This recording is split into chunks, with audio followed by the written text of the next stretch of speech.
Well, I'll tell you what. Obama There's a phone. lot going on right now. As of right now, this week, for anybody who hasn't seen it, the craziest thing in the world happened. Zelensky came to the United States. He visited a Pennsylvania bomb-making factory, and he also met with the vice president. And on top of it, he met with the real president. He met with Joe Biden? No, he met with Trump. Oh, not real president. So and then he signed a bomb. he did. Well, that was beforehand, and then they met together because he Probably signed that pissed bomb too. goodbye because that's probably one of the last ones he's going to see. And well, I'll tell you what. It was a pretty good meeting, and I guess they met again today, and they also, or it might have not been today, but I did see that there was a press conference. They were sitting very close. They seemed very comfortable, Trump and Zelensky, where the other day, Zelensky was meeting with Kamala, and it was very formal. They were very far apart, and they didn't seem very happy to be there or anything like that. Who would? I mean, who would? Yes, exactly. Imagine the smell. Come on. You can tell Zelensky's more scared or serious with Trump, and then he's with everyone else. He's just like, "Hey, I'm happy. I'm getting money." Right. Do you have that clip of Trump and Zelensky? I do. Yeah. I do. Give me 1 second. The memes are hilarious too. He knows the bank is drying up, or at least the free ride. Oh, he knows. He's just saying money's gone. Mm-hmm. Well, thank you very much. It's an honor to have the president with us. And he's been through a lot. He's been through a tremendous amount, like probably nobody else, almost nobody else in history, if you really get right down to it. And we're going to have a discussion and see what we can come up with. But a great honor to have you with us. Thank you very much. Thank you so much, Mr. President. Thank you so much for this meeting. 5 years passed. Yeah. So we had meeting again here in New York in September, and now there are a lot of challenges in Ukraine, United States, and of course I want to discuss with you. I think where we are together, I think we have common view that the war in Ukraine has to be stopped, and Putin can't win, and Ukrainians have to prevail. And I want to discuss with you the details of our plan of victory. We have a very good relationship. And I also have a very good relationship, as you know, with President Putin. And I think if we win, I think we're going to get it resolved very quickly. I really think we're going to get it I resolved. hope we have more good relations. We're going to have, I see. Yeah, but it takes two to tango, and we will, we're going to have a good meeting today.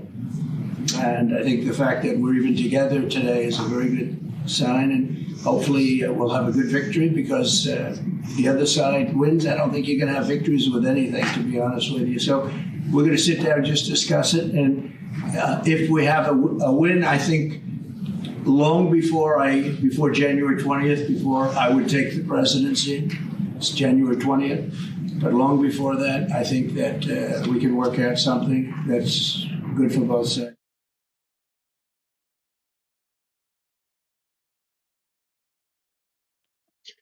So did you catch the funny parts on that, Damien?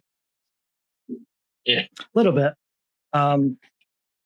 Yeah, like I said, it's not even like Trump and Zelensky hate each other, because they did have a decent relationship, before, the prior election. So everything was cordial, but it wasn't a free ride. Trump got impeached, right? For kind of his relationship with Ukraine. I think in the video phone call where he asked him just to look into it. Oh, yeah. I remember that. That was the quid pro Joe. That was at the very, very beginning of that. Yeah.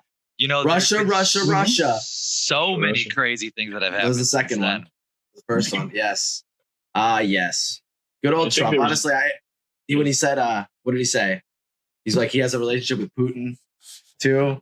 Well, that's what we should do. We should have relationships with everybody in the world. They don't have to be our best friend, but we don't have to be freaking firing bombs at absolutely everybody in the world. Exactly. You figure out. That's diplomacy. You need to break bread with your enemies and come to. Yeah. You negotiate. Look at us. Look at since World War II. World War II, Germany, Japan, Italy, we were bombing the hell out of them. They're some of our best allies now. That's what you do. You work things out. Bomb the hell out of them. And then you bomb the hell out of them and you drop the sun on them, and then they want to be your best friend. Yeah, Well, I mean, pay to rebuild it. Look at what's happening in Israel. What do you guys think? Just tangentially, like the war. I mean, that's crazy. That I think we're going to talk about. Are we talking about Israel later? We do have Israel coming up. Hezbollah, But speaking of dropping the sun, Putin is threatening to drop the sun on the West, and this is what he had to say.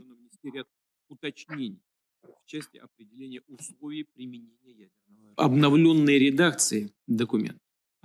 The updated version of the document proposes that aggression against Russia by any non-nuclear weapon state, but with the participation or support of a nuclear weapon state, should be regarded as a joint attack on the Russian Federation. The conditions for Russia's transition to the use of nuclear weapons are also clearly defined. We will consider such a possibility as soon as we receive reliable information about a massive launch of aerospace attack means and their crossing of our state border, meaning strategic or tactical aircraft, cruise missiles, drones, hypersonic missiles, and other aircraft. Беспилотники, гиперзвуковые и другие летательные аппараты. Являем за собой право. We reserve the right to use nuclear weapons in the event of aggression against Russia and Belarus as a member of the Union state. All these issues have been agreed upon with the Belarusian side and with the president of Belarus. This includes cases when the enemy, using conventional weapons, poses a critical threat to our sovereignty. Угрозу нашему суверенитету. Yeah.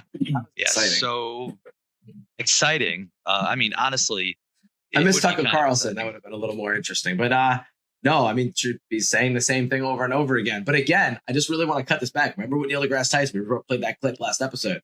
Nuclear bombs does not mean the same thing to high-level people like Putin that it does to us. It's not the, radioactive zombie, genocide that it is. It's just really crazy big bombs that will just screw stuff up. And all that needs to be done is smuggled into a country or somewhere. They're not just threatening war on the battlefield. They're threatening, like, we're going to blow your city up.